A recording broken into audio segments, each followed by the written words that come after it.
തനിച്ചു ഇവന്റെ കല്യാണ ഫോട്ടോ എടുക്കില്ലെന്ന് വേണ്ട. വരൂ മോളെ, വലതുപാറി വെച്ച് കയറി.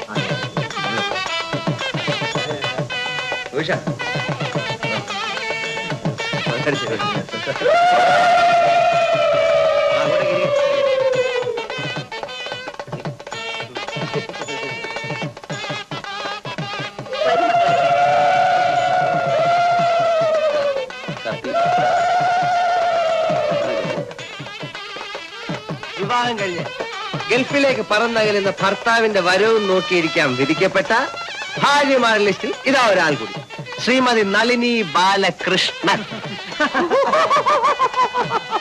എന്തായാലും ഒരുത്തനെ കൂടെ നീ കുരുക്കിട്ടു. സംഗതി ഫിങ് ഫിങ് നടത്തിയനെ എനിക്കൊരു സ്പെഷ്യൽ അവാർഡ് തരണം. ഒരു ബാലകാരനുള്ള അവാർഡ് തന്നേക്കാം.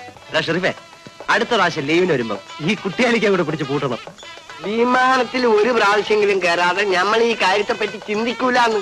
സമാധാനമായിട്ട് ഇരിക്കേ, നാളെ മറ്റന്നാൾ എത്തും വിസ. ആ, ഇനി ഇരുന്നാ പറ്റത്തില്ല, ട്രെയിന് സമയമായി. എന്താണ് നിന്റെ പെണ്ണുമ്പിള്ള? ദാ വരുന്നു.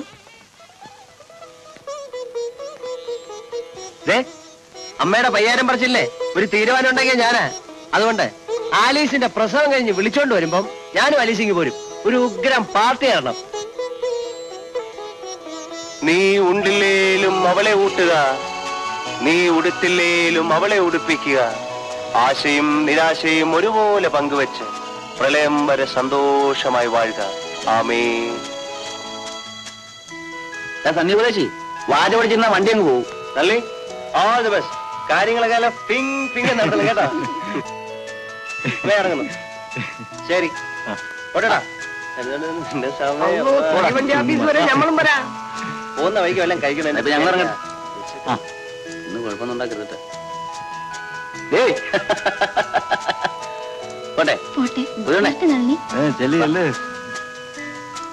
ഇപ്പൊ അവരായ വരെ പാടായി, നമുക്ക് നമ്മുടെ കാര്യം നോക്കാം. ഞാൻ വരട്ടെ.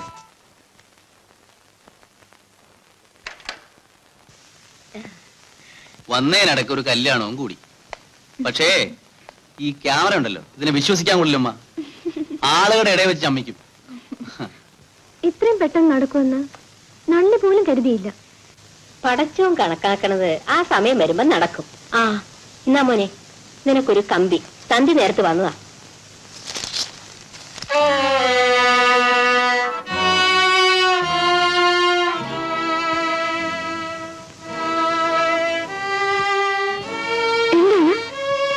നീ ആ പാസ്പോർട്ടും ടിക്കറ്റ് എടുത്തത് എന്തിനാണ്? നീ ചെന്ന് എടുത്തോണ്ട് വാ.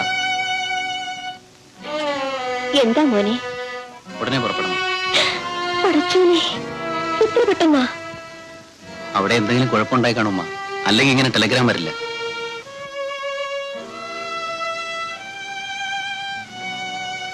ഞാനൊന്ന് പുറത്തേക്ക് ഇറങ്ങിയിട്ട് വരാം.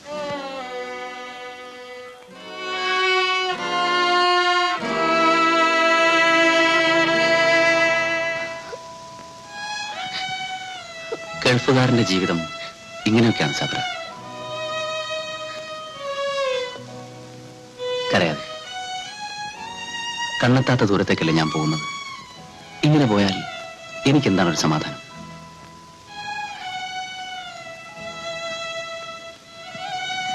ആവുന്നതും വേഗം നിന്നെ കൂടെ കൊണ്ടുപോവാം. അല്ലെങ്കിൽ അടുത്തലയെന്ന് തീർച്ച നിന്നെയും പിന്നൊരാളെ, നമ്മുടെ കുഞ്ഞ്.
പാവം സാബിറ ഇപ്രാവശ്യമെങ്കിലും കുറച്ചുനാൾ ഷെരീഫൊക്കെ കൂടെ കാണുമെന്ന് കരുതി. അവനും അതൊക്കെ തന്നെയായിരുന്നു ഉദ്ദേശം. നിന്റെ വിസയുടെ കാര്യം വല്ലോ ഷെരീഫ് പറഞ്ഞോ മോനെ? 8 വർഷം ശരിയാക്കാമെന്ന് വീണ്ടും വീണ്ടും പറഞ്ഞാച്ചാ പോയത്. അമ്മ ഉണ്ണുന്നില്ലേ? മോളുണ്ടോ? എനിക്ക് നല്ല വിശപ്പില്ല. മതി.